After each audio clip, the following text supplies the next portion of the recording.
ये जो आप मेरे पीछे देख रहे हैं सारा ये चीड़ है और इस चीड़ के कारण पूरे उत्तराखंड के जंगलों में भयानक आग लग जाती है और हर साल ये आग इतनी भयानक होती है कि जो हमारी वायुसेना है उसके हेलीकॉप्टरों से बुझानी पड़ती है। लेकिन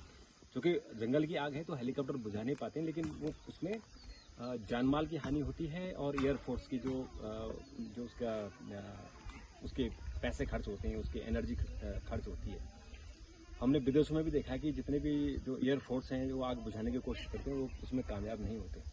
तो इस बार सरकार ने क्या किया, ये सरकार का निर्णय है कि ये जो फॉरेस्ट है इस फॉरेस्ट की नर्सरी है और इस नर्सरी में अब उन्होंने चीड़ की पौध लगानी बंद कर दी है। यानी अब जो आपको जंगलों में बरसात के दिनों में पौधारोपण होगा, यानी जो सैपलिंग होगी उसमें हमें नए पौधे दिखेंगे। जैसे ये जामुन है, ये जामुन दिखाई देगा और ये ऊपर सामने ये दूसरी चीज़ है और ये मेरे नीचे आप देखेंगे तो ये आंवला, सामने आंवला है, उस तरफ आंवला और इस तरफ आप देखेंगे तो ये तूण है, ये हिंदुस्तानी पेड़ है। तो यहाँ जितने जो दिखाई दे रहे हैं, जैसे ये देवदार है, ये सामने ये वाला, इसमें जो देवदार चीड़ की तरह होता है, चीड़ से बड़ा होता है, लेकिन इसमें वो इनफ्लेमेबल नहीं होता, यानी ज्वलनशील। जैसे चीड़ की जो पत्तियाँ होती हैं, जो पिरूल होता है वो बहुत खतरनाक होता है और उसके कारण एकदम आग लग जाती है, जैसे कि पेट्रोल पर आग लगती है ऐसे ही लगती है। तो इसलिए सरकार ने बड़ा निर्णय लिया है कि चीड़ की जो पौधारोपण होता है, जिससे अभी तक पिछले जो हम देख रहे हैं लगभग 30, 40, 50 सालों से सरकार बरसात में चीड़ के ही पौधे लगाती थी। तो चीड़ के बीज लगाया, उनकी सैंपलिंग खड़ी हुई और फिर बरसात में उनका पौधारोपण करते थे और उससे फिर यही प्रॉब्लम होती थी कि फिर जंगल चीड़ के होते थे और पिरूल गिरता था और फिर आग लगती थी। तो ये जो जंगल, असल में ये चीड़ जो लगाया था वो अंग्रेजों ने लगाया था। तो अंग्रेजों ने इसलिए लगाए थे कि जल्दी बड़े होते हैं ये, इसकी जो इमारती लकड़ी होती है, घर बनाते हैं इनसे और जलाने के लिए भी चीड़ की लकड़ी जल्दी खाना वाना बनाने के लिए, उसमें क्योंकि गैस नहीं होती थी, बिजली नहीं होती थी, तो उन्होंने यहाँ जो लाए वो चीड़ अंग्रेज लाए। अब सरकार ने इतने सालों बाद सोचा, जब जंगलों में आग लगी और हर साल बहुत नुकसान होता है, चाहे वो जो हमारे जानवर है, जंगली जानवर है वो मारे जाते हैं, हमारे जो फॉरेस्ट के लोग हैं। इस साल जो नैनीताल में आपने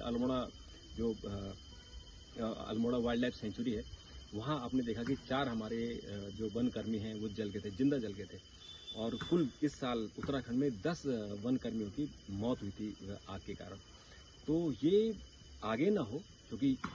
आज हम ये पौधे लगा रहे हैं तो 20 साल बाद, 30 साल बाद इसका रिजल्ट आएगा, लेकिन जो आने वाली पीढ़ियां हैं उनके लिए कम से कम ये ऐसा होगा कि ये जो चीड़ है, ये चीड़ धीरे धीरे खत्म हो जाएगा और फिर नए पौधे, जो हमारे हिंदुस्तानी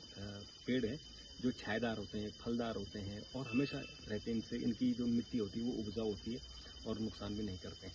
तो ये हमें एक नई तरह की पौधे मिलेंगे, नई तरह के हमको जंगल मिलेंगे, लेकिन ये जंगल में भी समय लगेगा। 30, 40, 50 साल आप मान के चलिए कि ओवरऑल चेंज होने में 40-50 साल लगेंगे, लेकिन इसकी शुरुआत हो चुकी है,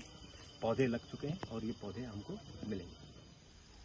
अंग्रेजों ने जो कुछ बुराइयां दी हैं उनमें एक ये चीड़ का पेड़ भी है। उत्तराखंड के जंगलों में जहाँ उष्णकटिबंधीय जंगल है, जहाँ थोड़ा सा गर्म है, वहाँ उन्होंने ये चीड़ के पेड़ लगाए और आज ये पेड़ अभिशाप बन गए हैं। इन पेड़ों के कारण उत्तराखंड में हर साल भयानक आग लग जाती है और जितने हमारे जो जंगली जानवर हैं, वाइल्ड लाइफ हैं, चाहे फ्लोरा हो चाहे फौना हो, वो सब जल जाता है, मर जाता है। पिछले 5 साल पहले सरकार ने ये अपने जो हिंदुस्तानी पेड़ है, ये मेरे हाथ में आंवला है, ये हिंदुस्तानी पेड़ लगाने का निर्णय लिया था और जो चीड़ की सैंपलिंग होती थी हर साल बरसात में चीड़ के पेड़ लगाते थे, 5 साल पहले उन्हें डिसकंटिन्यू कर दिया, यानी ख़त्म कर दिया। और ये जो पेड़ हैं ये